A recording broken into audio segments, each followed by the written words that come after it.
Perfect example on the right hand side. It's pushed over this acacia.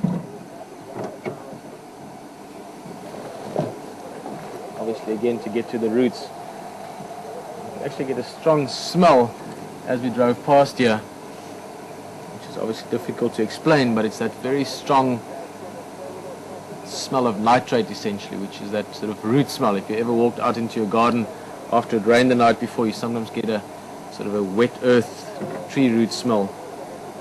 So we can smell here now. So we're going to cut a piece of that off.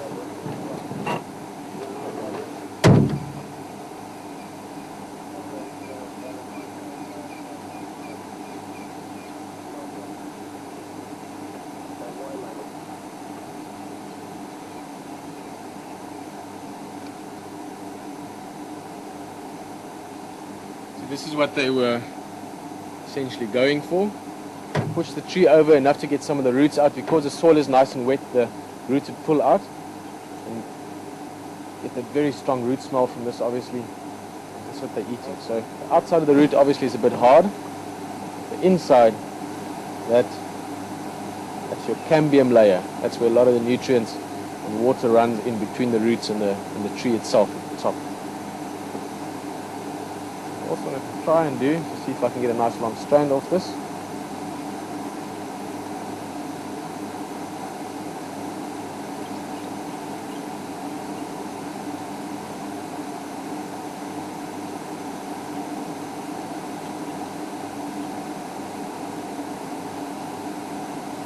Always like making rope, but the best way to do it is if you can find a natural piece.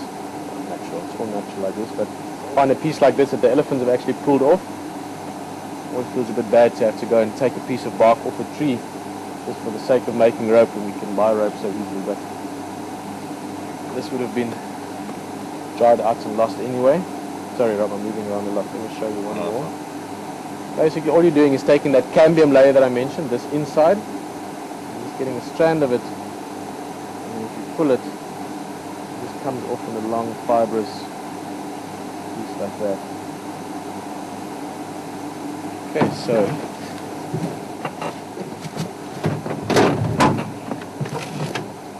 let's just see.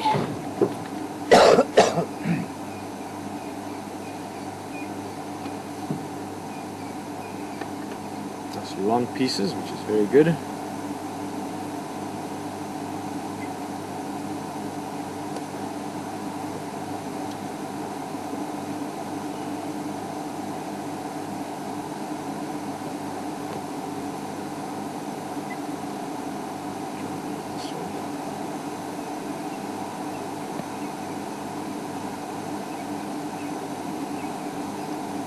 Just putting it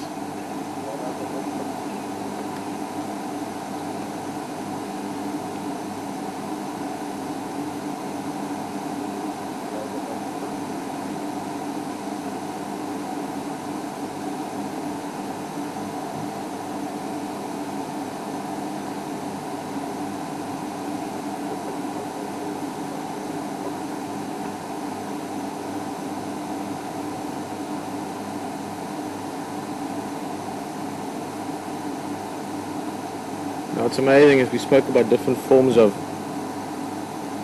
learning things and remembering things. You sort of have to wonder, are we just going to make rope like this because I learned how to? Or is this because somewhere in the way we've evolved as humans, I can remember how the early people made rope? Whether it is because someone showed me or not, essentially it's just knowledge that's been passed along.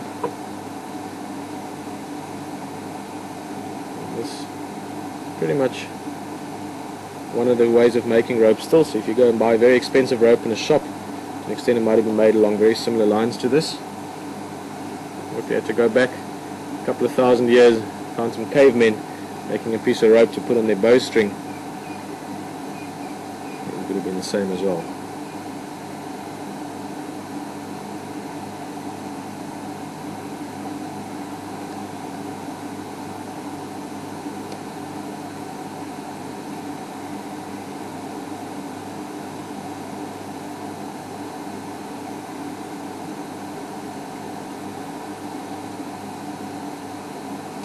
breaking the fibers up a bit by chewing it like that. And then, don't know if you'll be able to see because it's probably going to be camouflaged, but start rolling up the bark, just giving it a twist in it.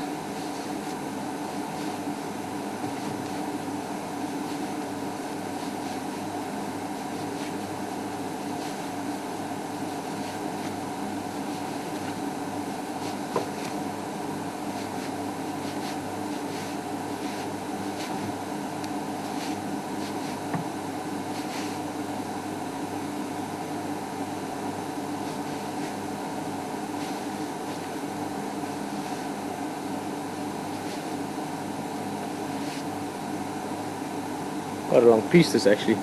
I'm having made rope before. It's quite hard actually to get this naturally, or get long pieces like this if you had to harvest it yourself, if you had to get it yourself from the tree. It's one of the other benefits of waiting for elephants to do it for you.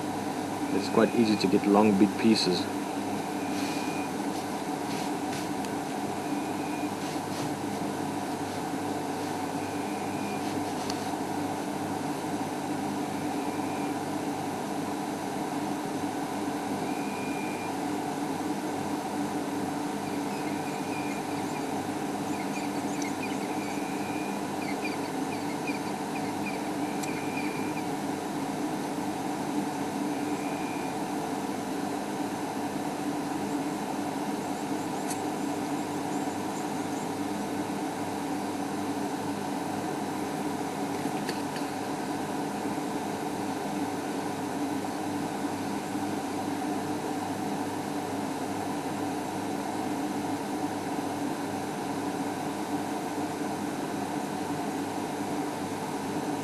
A bit of sunlight coming out as well.